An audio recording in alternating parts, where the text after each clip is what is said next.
Sí, te escuchamos. Bueno, me presento. Gracias, Marta. Yo soy Tatiana Chavarro, soy la profesional de sostenibilidad de toda la región suroccidente de Ciudad Limpia. La idea es que hoy conversemos sobre algunas buenas prácticas de sostenibilidad y casos de éxito. Entonces, me confirman, por favor, si pueden ver mi pantalla en este momento. Sí, señora, por favor, en modo presentación. Sí,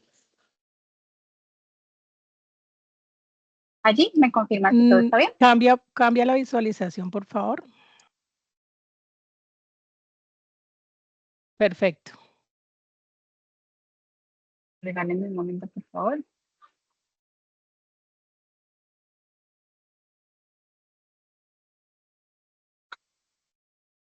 ¿Listo? Perfecto. Ok. Bueno, em, listo. Bueno, entonces, como primera medida, me pareció muy interesante que pudiéramos arrancar por una pregunta relativamente sencilla y es, ¿qué se entiende o a qué nos referimos cuando decimos que es la sostenibilidad empresarial? ¿Cierto? Entonces, pues básicamente en este momento es la manera que hemos encontrado las organizaciones para poder crear valor sin comprometer los recursos y las capacidades de las generaciones futuras. Es decir, dentro del mundo empresarial, eso significa que nuestra operación pueda ser rentable o pueda ser sostenible en el tiempo, mientras se consideran tres dimensiones clave para el desarrollo sostenible, que es la dimensión ambiental, la dimensión social y la dimensión económica o de gobernanza, ¿verdad? Entonces, cuando hablamos de la dimensión ambiental, ¿a qué nos referimos? A que, por ejemplo, nosotros como organizaciones podemos hacer un uso responsable de los recursos naturales, podemos generar reducciones en las emisiones, podemos operar nuestros equipos con eficiencia energética, podemos gestionar de manera adecuada nuestros residuos y también podemos implementar prácticas de economía circular. Cuando hablamos de la dimensión social, estamos hablando del bienestar de las personas. En la medida en que operamos, cómo generamos bienestar para nuestros colaboradores, para nuestros clientes, para nuestras comunidades, para nuestras cadenas de suministro, no solamente pensando en la salud y la seguridad de los mismos, sino también en el respeto por los derechos humanos y en enfoques de diversidad e inclusión. Y cuando hablamos de la dimensión económica y de gobernanza, pues estamos haciendo referencia a que debemos tener negocios con principios éticos que sean totalmente transparentes y que sean cada vez más resilientes al cambio y rentables a largo plazo. Entonces, en ese camino hacia la sostenibilidad empresarial, aquí en pantalla aparece el modelo más citado, en el cual la idea central es que es en la intersección de esos modelos, tanto el económico como el ambiental como el social, que nosotros podemos llegar a un desarrollo sostenible. Y es allí donde encontramos que para que una empresa realmente sea sostenible, tiene que también ser viable, es decir, que ese negocio no solamente genere rentabilidad económica, sino que también al mismo tiempo respete el medio ambiente, que esos modelos, ese modelo de desarrollo sostenible puede ser vivible en la medida en que haya calidad de vida para las personas y bienestar social, mientras también se protege el medio ambiente, y que será equitativo solamente siempre y cuando no solamente genere ganancias, sino que también esas riquezas se distribuyan de manera equitativa en la sociedad, ¿cierto? Y según la Guía de Sostenibilidad Corporativa establecida por la Organización de las Naciones Unidas, las empresas deben considerar o deben tener como mínimo 5 principios. Entonces, el primero de ellos es ¿cuál? Operar de manera responsable en consonancia con esos principios universales que ha establecido la ONU, que son 10 principios globales y que básicamente tienen un enfoque en estándares laborales, en derechos humanos, en protección del medio ambiente y también en mecanismos anticorrupción. Segundo, que pueda impulsar la sostenibilidad en el ADN corporativo de las empresas. ¿Eso qué quiere decir? Que la sostenibilidad no puede reducirse a ser como un departamento o un área aislada en las empresas, sino que tiene que permear todo el ADN corporativo de la organización, desde la alta dirección hasta los cargos operativos. También establece que es importante que haya un compromiso desde la alta dirección. Ese es el primer paso para empezar a hablar de sostenibilidad en las organizaciones. También nos define que es importante informar de manera anual esos esfuerzos y esos impactos y la gestión que hacemos de los mismos, ya sea en reportes de sostenibilidad o con algún otro mecanismo. Y por último, nos define también que es importante participar localmente de donde se tiene presencia esas empresas. ¿Y uno cómo participa?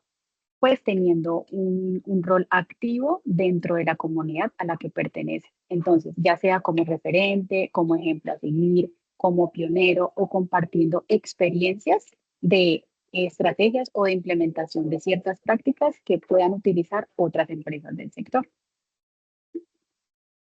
Bueno, en este proceso, digamos, de hablar o de desarrollar prácticas de sostenibilidad, suele aparecer de una manera muy común ciertas prácticas que están asociadas al greenwashing y ciertas prácticas que me hablan más de la sostenibilidad real. Pero entonces aquí es muy importante que nosotros sepamos a qué nos referimos cuando decimos greenwashing, pues como que es eso de ese greenwashing. Pues básicamente es una práctica que busca aparentar cierto compromiso ambiental, pero detrás de ello no hay un respaldo de datos, no hay un respaldo de acciones claras o de impactos que sean verificables. Se suele utilizar mucho, más de lo que uno quisiera, y viene de, digamos, el origen de esa palabra es green, que es verde, y también whitewashing, que es como encubrir, ¿no? Entonces, si nosotros hacemos referencia a ciertos criterios, vamos a ver por contraste qué sería una práctica de greenwashing y qué sería una práctica de sostenibilidad real. Un momento, por favor.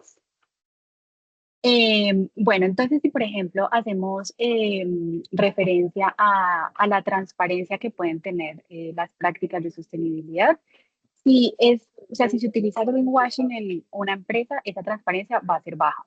Mientras que en una empresa que hace sostenibilidad real, la transparencia es un pilar fundamental de la comunicación, del reporte y la comunicación y la divulgación de la información a sus diferentes grupos de interés. Si hacemos referencia a las certificaciones, entonces suele ocurrir en el caso de las prácticas de greenwashing que ni siquiera existen o son dudosas. Y en el caso de la sostenibilidad real, esas certificaciones suelen ser verificadas por terceros o por personas o entidades externas que son capaces de auditar esa información que se está registrando. En el caso de los reportes es similar, o sea, cuando hay prácticas de greenwashing, de greenwashing, perdón, esa información no es verificable, mientras en el otro caso la información suele ser pública y puede ser observada por cualquier persona que esté interesada en hacerlo. Y luego también cambian los compromisos a largo plazo, porque en el caso del greenwashing suelen ser bastante superficiales y en el caso de la sostenibilidad real, esos compromisos están integrados en la estrategia de sostenibilidad de las organizaciones. Esto para decir que pues, la sostenibilidad no se declara, sino que se demuestra con datos, con terceros independientes y con consistencia en el tiempo. Bueno, las empresas verdes en realidad no necesitan como pintar de verde sus productos. En realidad sus acciones deberían hablar por ellas. Y algunas de esas sanciones es tener muy identificados cuáles son los marcos legislativos y normativos que nos aplican. Entonces, en nuestro caso, por ejemplo, este es el marco de gestión ambiental que tenemos en donde nos basamos como para evitar, anticipar primero esos riesgos que podemos tener a nivel regulatorio y evitar sanciones que pueden ser de carácter económico o pueden ser de carácter reputacional. Eh, entonces, para evitar eso, ¿qué utilizamos? El decreto 1076 del 2015, que es el decreto único reglamentario del sector medio ambiente, que nos ayuda a establecer cuáles son las obligaciones, manifiestos, el plan de gestión, los certificados para la gestión adecuada de residuos peligrosos. También nos apoyamos en la ley 1672 del 2013, que nos ayuda con toda la gestión de residuos especiales, postconsumo, residuos de construcción y demolición, llantas, bajo las estrategias nacionales de economía circular. También nos apoyamos en la Ley 2169 del 2021, que es la Ley de Acción Climática. Esta es la ley más cercana a nuestra operación y nos permite regular todo lo que tiene que ver con emisiones atmosféricas. También nos apoyamos en la Ley 2173 del 2021, que es la Ley de siembra, hoy conocida como áreas de vida. Y con respecto a nuestra cadena de valor, nos apoyamos en la ley 2232 del 2022 para todo lo que tiene que ver con requisitos de compras sostenibles en nuestra cadena de valor. A nivel ambiental, ahora a nivel de sostenibilidad, Colombia tiene una hoja de ruta em, en donde está la Política Nacional de Cambio Climático y también tenemos varios COMPES, uno de ellos para la adopción de objetivos de desarrollo sostenible, otro para establecer la ruta de carbono neutro, otro para implementar la estrategia de economía circular y otro para cuantificar, medir y reportar emisiones.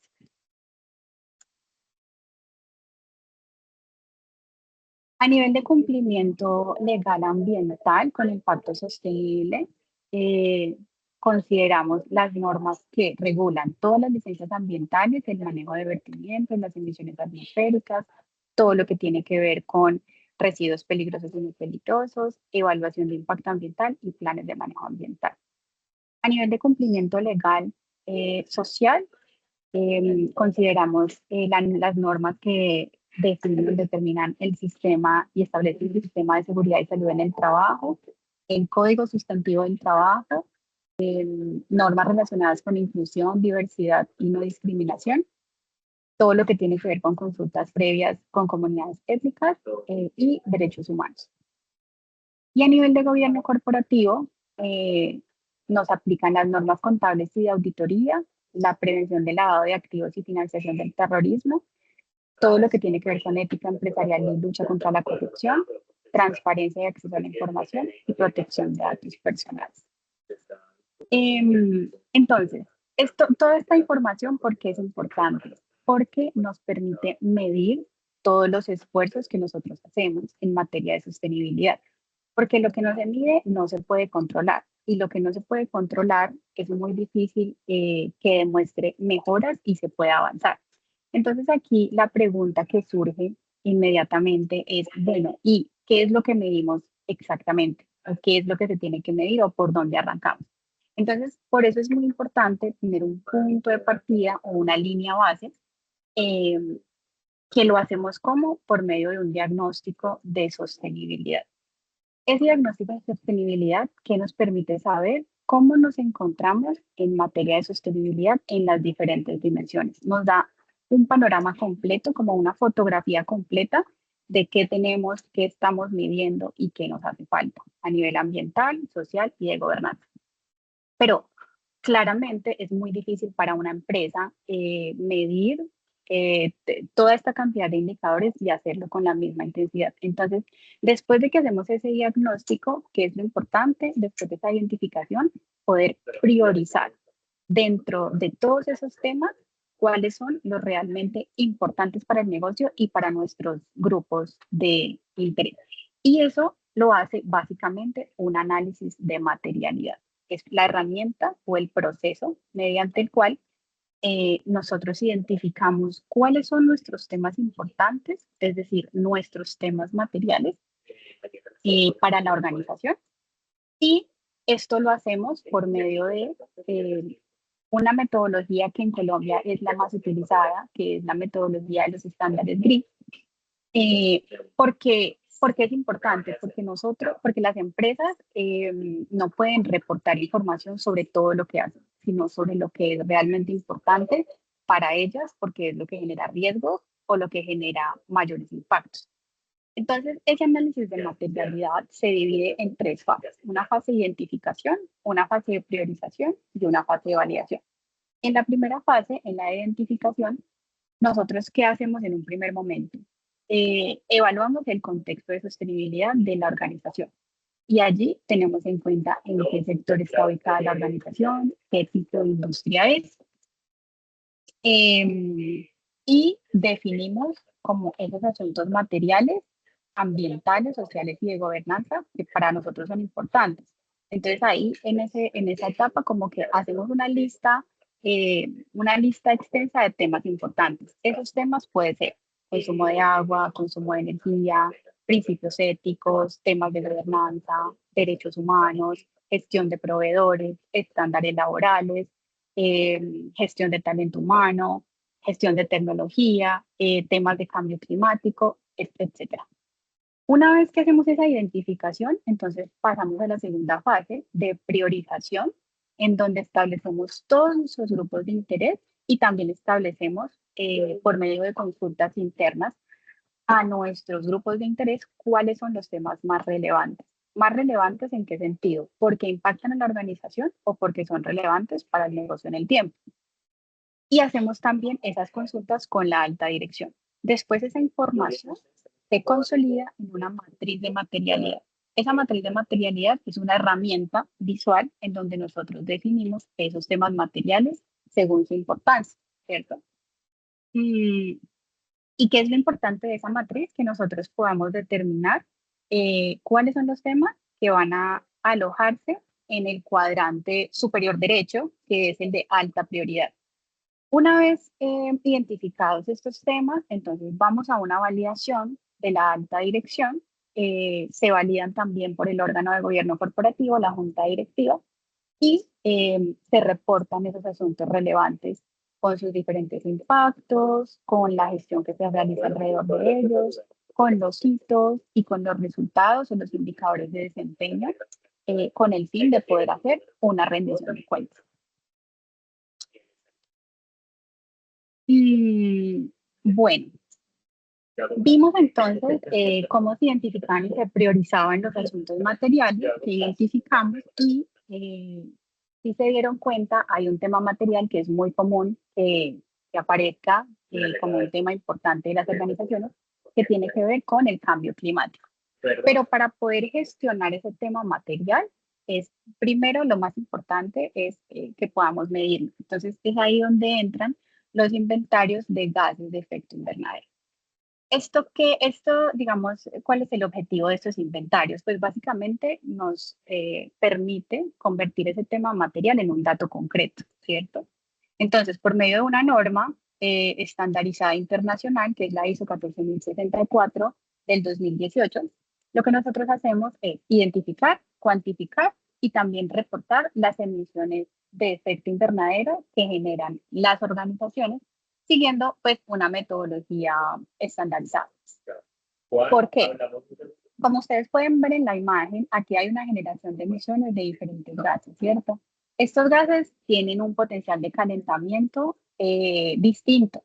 Entonces la norma justamente lo que hace es ayudarnos a estandarizar para saber eso en el tiempo a cuánto equivale en términos de dióxido de carbono aportado, ¿cierto? Entonces, una vez que hacemos eso, definimos o segmentamos esas emisiones porque hay diferentes tipos de emisiones. Entonces, hay emisiones que son equivalentes a los conocidos alcances. Entonces, están por un lado las emisiones directas, que son las emisiones de fuentes propias o las emisiones, digamos, controladas de la organización, que corresponden al alcance 1. Y dentro de esas emisiones, algunos ejemplos son el consumo de combustible, los aires acondicionados, los vehículos que tiene la compañía, los extintores, todas las emisiones que se generan de aquí son emisiones directas de la organización y hacen parte del alcance 1. Después están las emisiones indirectas de la organización, que son o se refieren a los consumos de energía eléctrica y son las emisiones conocidas como de alcance 2. Y por último están las emisiones de alcance 3, que son todas las emisiones de la organización que son generadas por la cadena de valor de una empresa y están fuera como de su control directo. Entonces allí está, por ejemplo, todo el tema de transporte, todo el tema de compra de materiales, en el caso de que los materiales sean importados y el uso de algunos productos. Entonces, toda esa información es importante medirla, cuantificarla para poder así reportarla con ese nivel de rigurosidad. Digamos, porque eso sería importante para empresas que son microgeneradoras.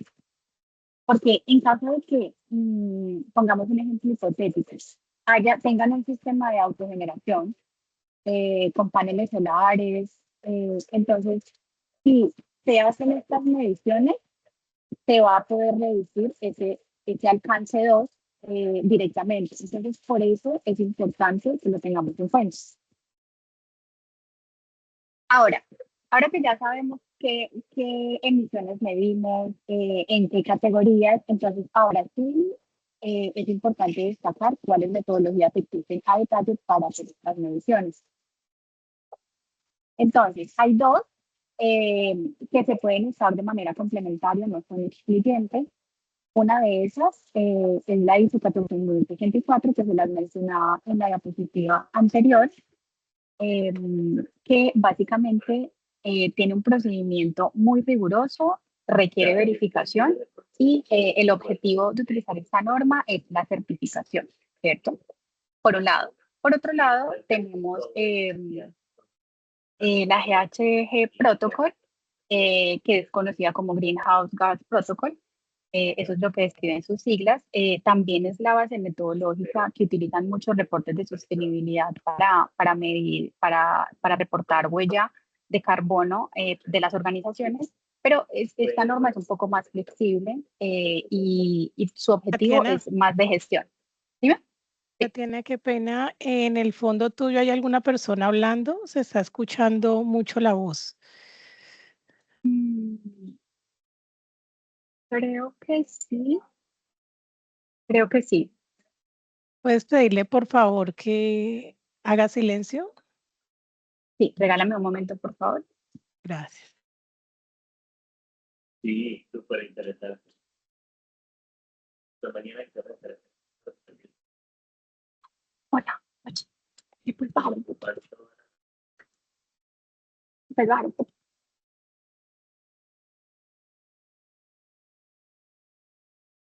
Listo, ahí mejoró.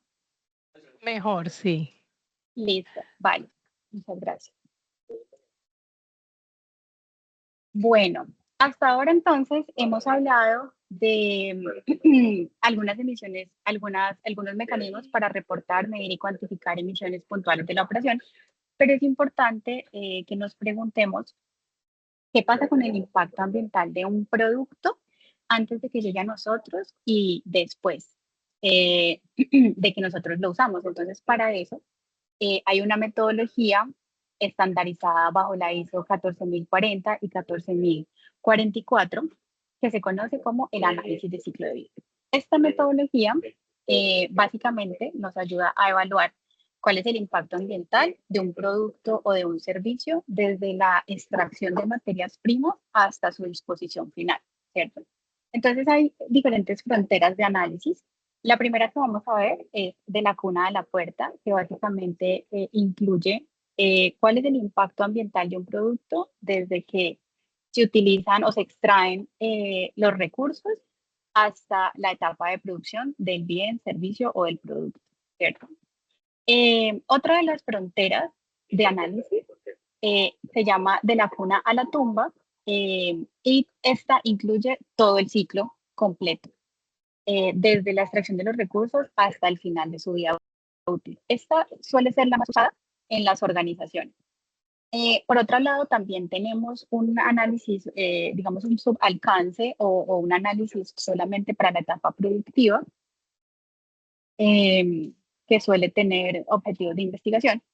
Y por último, tenemos el alcance que cierra el ciclo o la frontera que cierra el ciclo, que es de la cuna a la cuna, que básicamente incluye toda la gestión desde la extracción de los recursos hasta el fin de la vida útil del producto o servicio, pero aquí ya no se generan residuos, no se desechan, sino que esos residuos se gestionan de tal manera que se conviertan en nuevos insumos o materias primas para ser reincorporados al ciclo. Y pues este es el análisis más deseable porque es el más completo eh, de todas las fronteras del análisis de ciclo de vida. Bueno, ahora que hemos visto pues cómo se identifican temas materiales, cómo se miden emisiones, cómo se hace un análisis del impacto y pues de la vida, del ciclo de vida de un producto o de un servicio, digamos que también es importante que hablemos sobre eso en qué se puede traducir o, digamos, si en qué se puede materializar o visibilizar. Y entonces llegamos a los sellos de sostenibilidad. Como ustedes pueden ver en pantalla, pues estos sellos son emitidos por entidades independientes y pues tenemos sellos de diferentes tipos. Está el sello de carbono neutro certificado, el sello de sostenibilidad, el sello de basura cero, el sello de hospitales verdes. Hay unos que son otorgados por autoridades regionales y gubernamentales. Está el sello de las sociedades BIC. Básicamente, aquí lo que me interesa destacar es que pues esta es la materialización de todos estos esfuerzos. No es el único fin, pero sí es un fin deseable. Y también es importante diferenciar, eh, digamos, cuáles son las características de estos sellos de sostenibilidad, porque ha ocurrido, ocurre mucho, que se promocionan sellos que no tienen un respaldo verificable y que promocionan ciertas marcas o ciertas estrategias de marketing. Eso suele suceder. Entonces aquí es muy importante que para poder diferenciarlo, que nos hagamos tres preguntas muy sencillas. Primero, cuando veamos un sello de sostenibilidad, preguntarnos quién lo certifica. Si lo certifica una entidad independiente y reconocida como el ICONTEC o una entidad equivalente. También nos podemos preguntar, por ejemplo, si es auditable, es decir, si sea un organismo que el sitio audite, que genere documentación y que se pueda revisar. Y también si ese sello tiene vigencia y se renueva, porque normalmente es así, normalmente las vigencias son anuales o dependerá en cada caso, pero debe tener una vigencia, o sea, no se obtiene un sello para siempre, sino que constantemente se están requiriendo nuevas mediciones para poder renovar, digamos, esa certificación. Bueno, ya que vimos cómo se certifican, digamos, estas prácticas específicas, entonces ahora vamos a hablar un poco de los informes de sostenibilidad.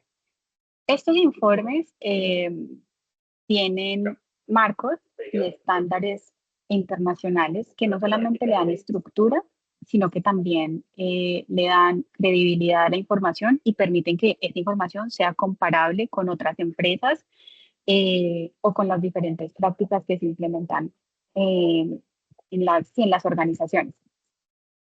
Eh, y también dependiendo de los estándares que nosotros utilicemos, vamos a determinar o vamos a definir esa materialidad de impacto que nos piden o esa materialidad financiera, hoy muy conocida como doble materialidad, pues el hecho de hacer los análisis, ambos análisis, el de impacto y el de materialidad financiera.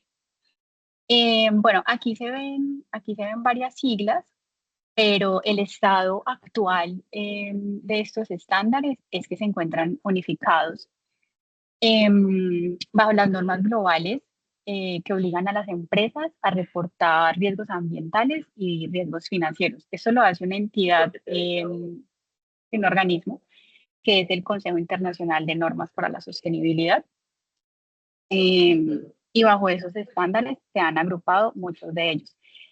El que más se utiliza a nivel mundial y el que más utilizamos en Colombia son los estándares GRI, que básicamente pues, son una metodología que nos permite contrastar información, que nos permite informar a los diferentes grupos de interés acerca de cómo estamos gestionando nuestros impactos en términos ambientales, sociales y de gobernanza, y también tiene una directriz para la gestión de los impactos en el terreno de los derechos humanos, eh, por un lado. Y EFRAG es el marco más exigente de la Unión Europea que existe en este momento.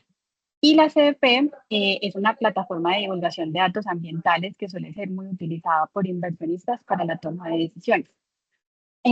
Eso para la materialidad de impacto.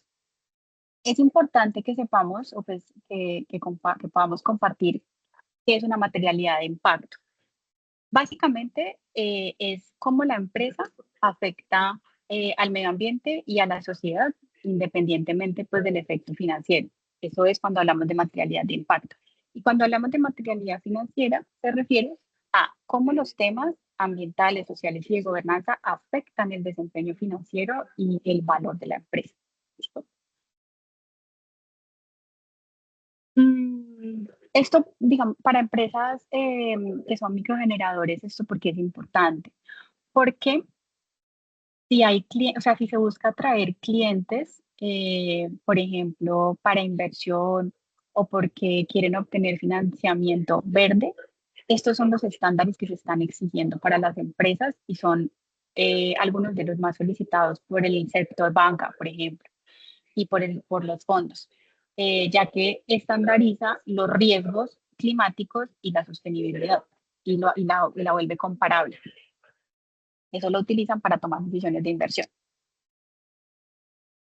Ahora, cuando nosotros hablamos de un informe de sostenibilidad, una vez que hemos identificado cuáles son los estándares que queremos utilizar, entonces tenemos que hablar como de las partes que tiene ese informe de sostenibilidad y como los pasos para poder construirlo, elaborarlo y finalmente reportar y comunicar a nuestros grupos de interés. Entonces, ¿qué es lo primero que ocurre para desarrollar un informe de sostenibilidad?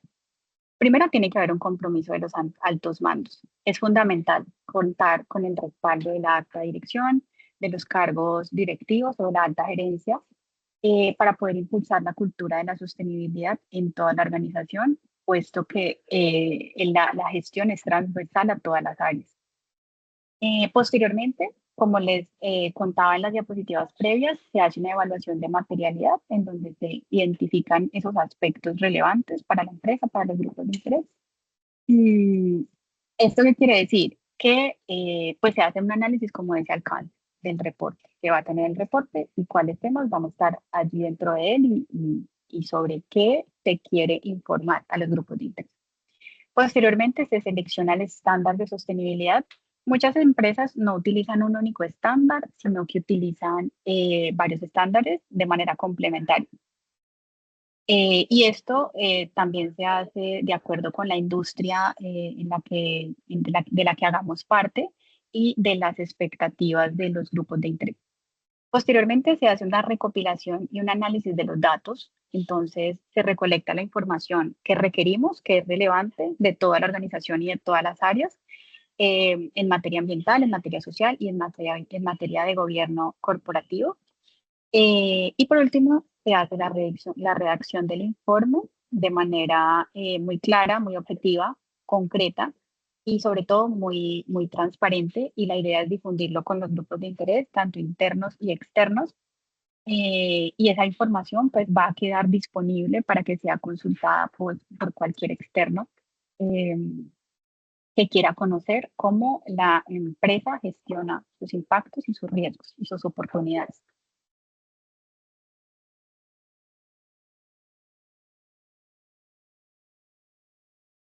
Bueno, una vez que ya sabemos, ya conocemos algunas prácticas de sostenibilidad, algunas metodologías, cuál es el paso a paso para desarrollar un reporte, entonces es importante que veamos, digamos, en el terreno práctico, cómo funciona esa sostenibilidad, cómo vemos la sostenibilidad en acción, ¿cierto? Em, entonces, aquí es importante definir si yo soy una empresa que tiene algunas prácticas de sostenibilidad, eso me convierte en una empresa que tiene un plan de descarbonización o que va hacia la carbono neutralidad. No necesariamente. Hay que seguir una hoja de ruta para lograr, digamos, ese propósito. Esa hoja de ruta, ¿dónde arranca? En la medición de gases de efecto invernadero, que es una medición que se hace de manera constante, se hace de manera anual y requiere una actualización permanente porque lo que buscamos allí es una tendencia de reporte, ¿no? Una tendencia en la reducción, no un dato aislado, no un registro que se hizo en un año, al otro no, al otro año sí, al otro no, sino que buscamos una tendencia en la reducción de esas emisiones. Entonces, por eso es importante partir de una línea base y empezar a hacer el inventario y la cuantificación de esos gases de efecto invernadero año a año. Porque eso también nos da un indicador de que estamos haciendo bien y de que hay que mejorar. Posteriormente, cuando ya se tiene esa información de línea base, entonces ahí sí diseñamos un plan de trabajo que nos lleve a estructurar un plan de descarbonización. Entonces allí el diagnóstico se concreta, porque por medio de ese diagnóstico identificamos cuáles son las grandes fuentes de emisiones que son las que vamos a atacar. Pues sobre ellas vamos a desarrollar soluciones para reducir esos gases de efecto invernadero. Y pues esas acciones son específicas. Posteriormente, cuando ya hemos diseñado nuestro plan de descarbonización, entonces ya estamos listos, estaríamos listos para identificar esos riesgos climáticos. Esos riesgos climáticos Buenos días a todos y a todas. se suelen confundir con la medición de gases, pero realmente lo que busca es identificar cómo el cambio climático impacta mi operación. Entonces, ahí se definen, o digamos, se despliegan dos tipos de riesgos, los riesgos físicos y también los riesgos de transición. Entonces, por un lado, de los riesgos climáticos tenemos esos riesgos físicos que son, por ejemplo, eventos extremos como inundaciones, sequías, incendios, etc.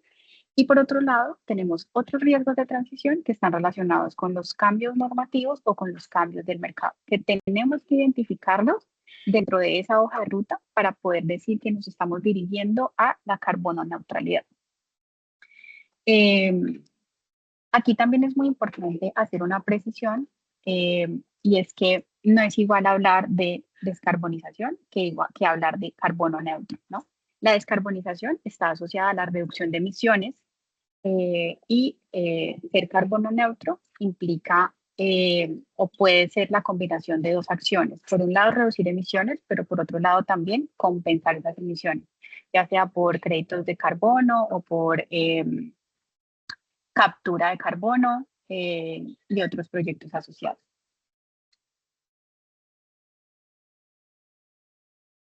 Ahora, si nuestro objetivo está más allá de reducir las emisiones, también podemos desarrollar otro tipo de estrategias para la gestión de no solamente residuos, sino en general de recursos. Entonces aquí aparecen todas las soluciones o estrategias de economía circular que se puedan implementar o que se puedan desarrollar. ¿Cómo funciona? O bueno, primero que nada, ¿de qué hablamos cuando hablamos de economía circular? Básicamente es una evolución de un sistema lineal o de una economía lineal que era el que veníamos manejando desde la revolución industrial, que se basaba en extraer, producir y desechar o generar residuos, ¿cierto? Ese sistema es insostenible en el tiempo, entonces evolucionó para convertirse en economía circular, que básicamente consiste en seguir produciendo bienes o servicios, productos, consumirlos, gestionar los residuos que se generan, pero al gestionarlos, usar esos mismos residuos como insumos que se conviertan en materias primas que luego podemos utilizar nuevamente dentro de nuestro ciclo. Me gustaría, antes de pasar la diapositiva, que por medio de este QR nos cuenten y compartan con nosotros pues como qué prácticas se han implementado de economía circular en sus organizaciones.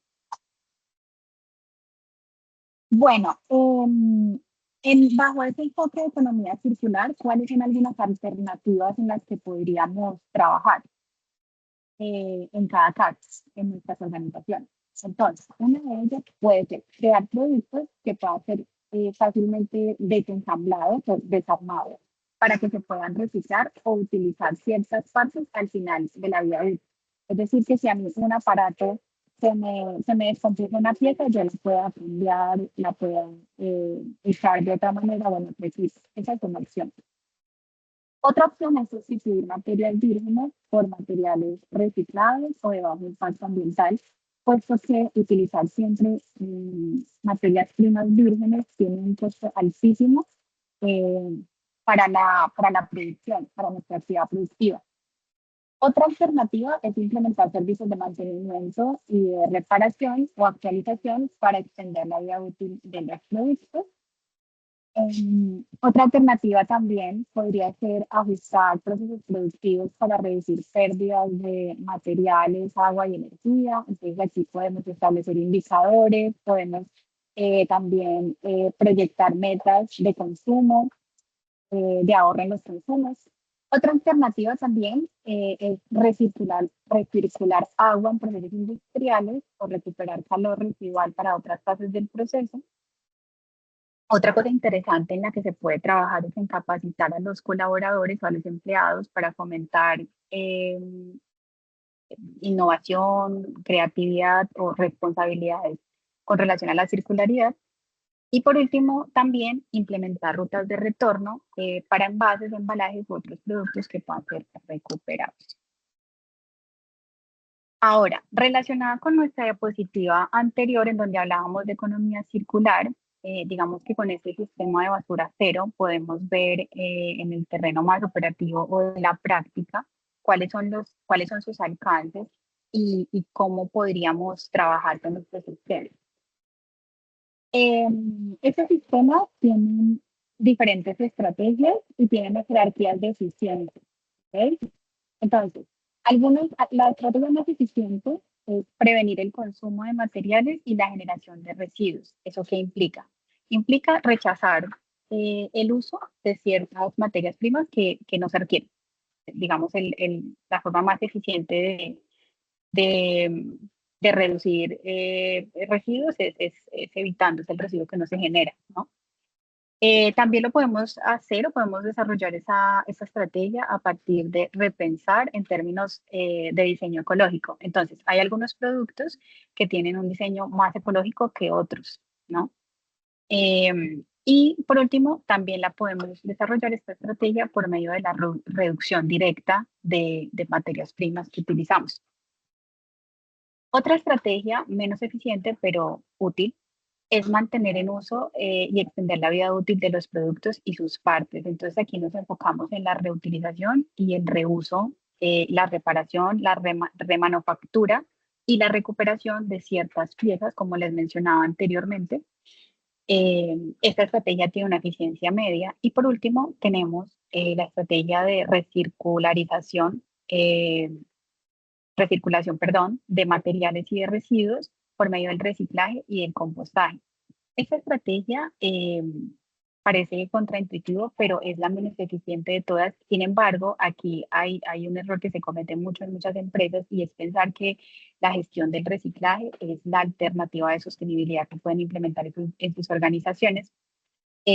Cuando no es así, porque se sigue utilizando mucha energía y se consumen muchos recursos en ese proceso de reciclar. Entonces, lo ideal sería tener pues un sistema integral que utilice todas las estrategias. Y en el caso de la última, que es la menos eficiente, pues utilizarla en caso de que las otras pues no haya sido posible para.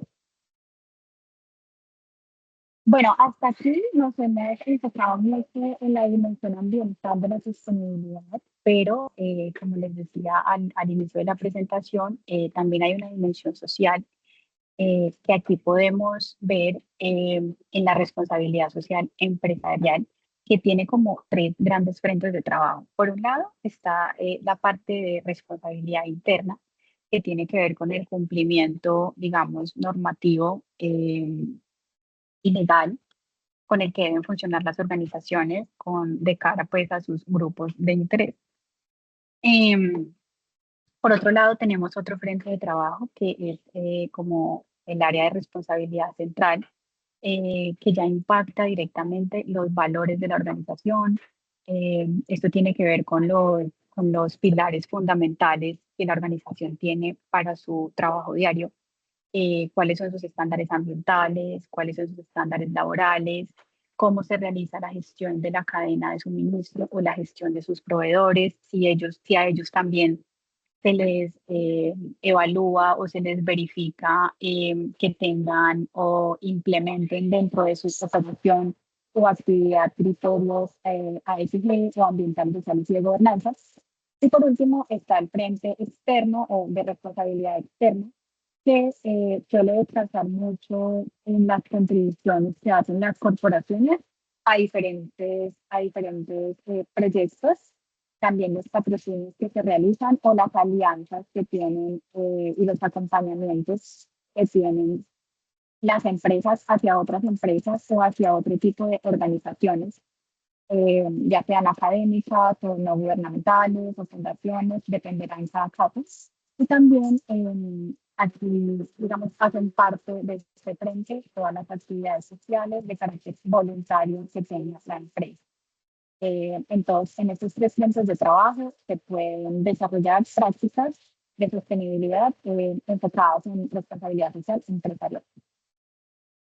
Ahora, en ese camino hacia la sostenibilidad, ¿qué hacemos desde Ciudad Limpia?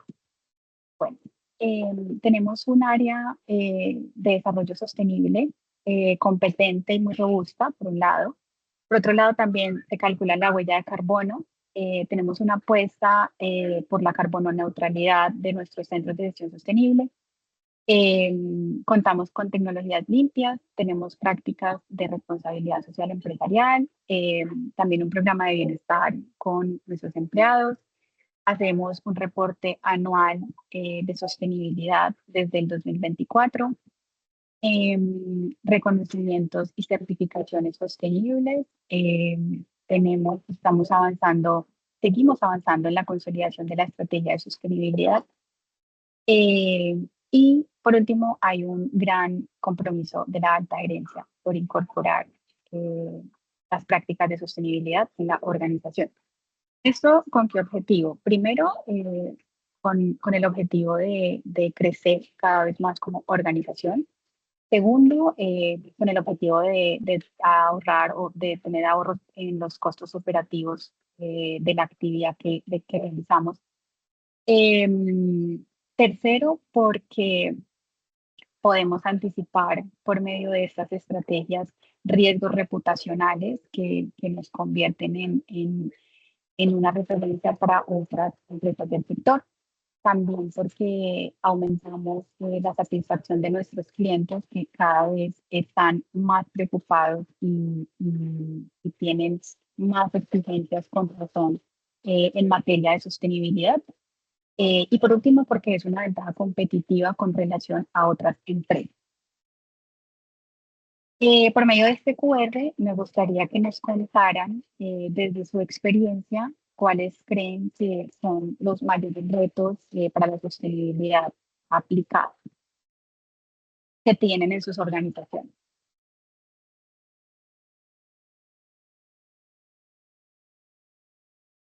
Y por último, bueno, ya para finalizar, también me gustaría mostrarles algunos de los casos de éxito más interesantes que tenemos en materia de sostenibilidad. En Colombia, pues están organizaciones como el Grupo Nutresa, también todo lo que viene desarrollando en materia ambiental, social y de gobernanza, Corona, el Grupo Éxito, Terpel.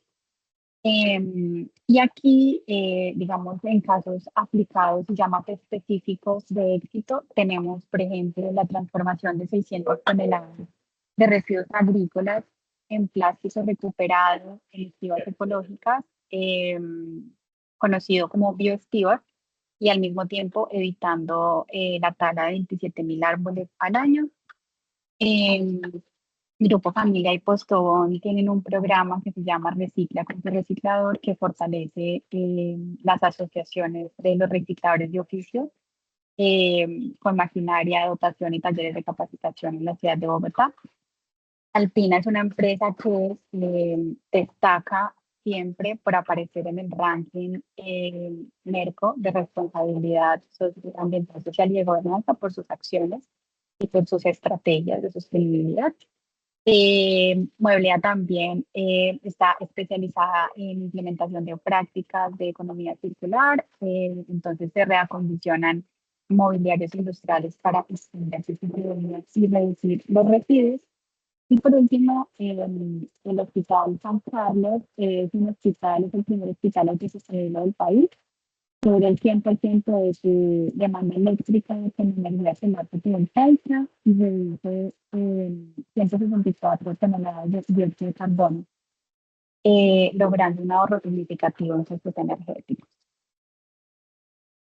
Bueno, ya para finalizar, me gustaría contarles un poco acerca del portafolio de servicios de sostenibilidad que tenemos como organización en las diferentes dimensiones. Entonces, a nivel de sostenibilidad, tenemos todo lo que tiene que ver con asesorías de huella de carbono, implementación de estrategias de sostenibilidad y de economía circular, también asesorías en investigación y desarrollo de materiales, informes de gestión sostenible de residuos.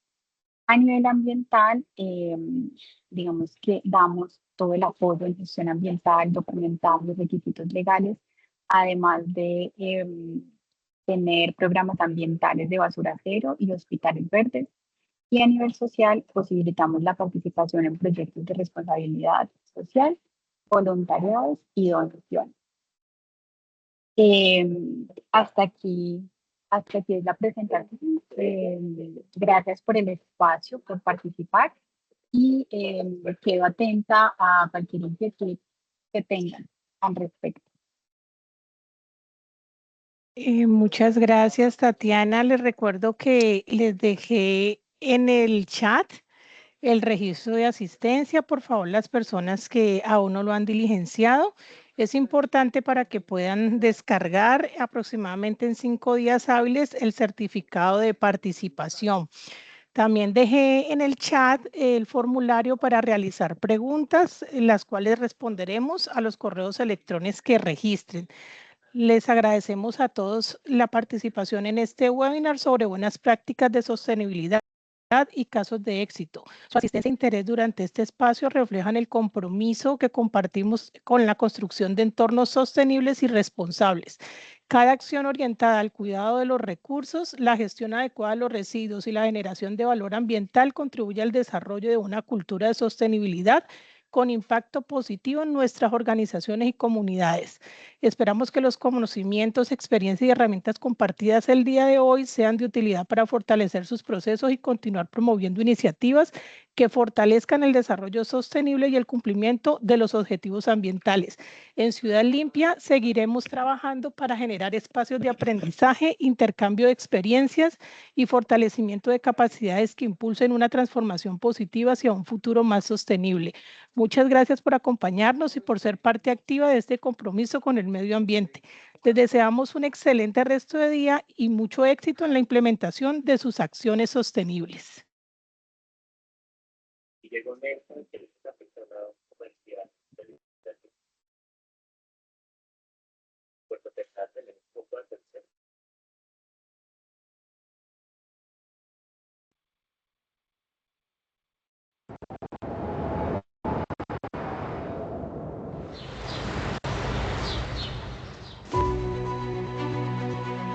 En Ciudad Limpia tenemos una convicción inquebrantable: proteger lo más valioso que compartimos, nuestra casa común, el planeta.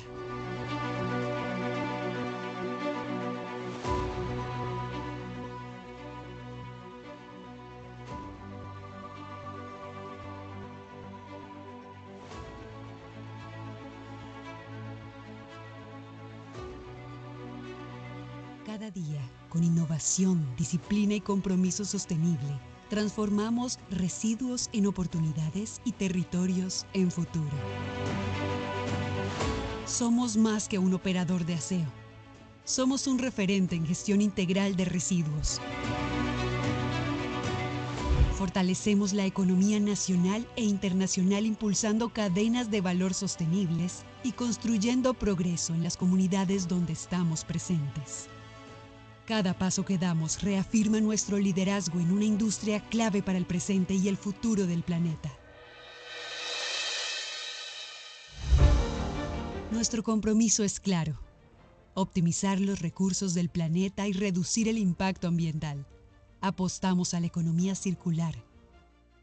Reducimos la huella de carbono y operamos con tecnologías de bajas emisiones, adaptando soluciones que optimizan el consumo de combustible.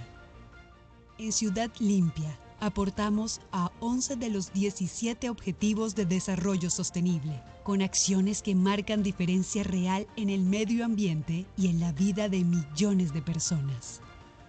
Además, creemos en la fuerza de retribuir. Desarrollamos proyectos sociales y ambientales que siembran conciencia, generan transformación y construyen comunidades resilientes. La verdadera transformación comienza en las personas. Impulsamos el bienestar integral y el desarrollo de talento humano, fortaleciendo la innovación, la prevención y el liderazgo de nuestros equipos. Porque en Ciudad Limpia, sabemos que cuando crece nuestra gente, crecen nuestras comunidades y se multiplica nuestro impacto en la sociedad.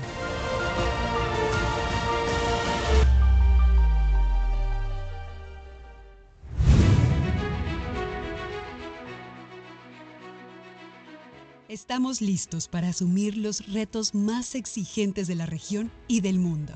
Con excelencia, innovación y visión sostenible, garantizamos la administración integral de residuos peligrosos y no peligrosos, aportando soluciones seguras y eficientes para empresas, ciudades y territorios. Nuestra presencia en Colombia y Chile nos permite trascender fronteras y llevar nuestra experiencia a una escala internacional, construyendo ciudades más limpias y sostenibles. Así reafirmamos por qué somos el aliado estratégico de quienes creen en territorios sostenibles. En cada desafío, en cada acción, en cada transformación demostramos que somos más que una empresa. Somos un motor global de progreso que construye presente y proyecta futuro para el mundo. Ciudad Limpia, transformando territorios, construyendo futuro.